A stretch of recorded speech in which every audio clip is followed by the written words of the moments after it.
మరి ఈ మోనోమర్స్ ఎలా కలిసిపోతున్నాయి అంటే బై కోవలెంట్ బాండ్ బిట్వీన్ మోనోమర్కి మధ్యలో కోవలెంట్ బాండ్ ఫామ్ అవుతుంది. మనకు తెలుసు కదండి types of wands, covalent bond, coordinate covalent bond, ionic bond. So వాటిలో ఉన్నటువంటి కోవలెంట్ బాండ్ ద్వారా మోనోమర్ కలిసిపోయి పాలిమర్ ఫామ్ అవుతుంది. సపోజ్ ఒక ఎగ్జాంపుల్ మనం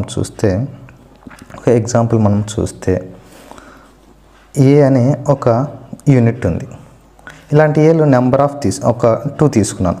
ఈ 2 యూనిట్స్ కలిసిపోయి ఏ అనే ఒక కాంపౌండ్ ఫామ్ అయింది.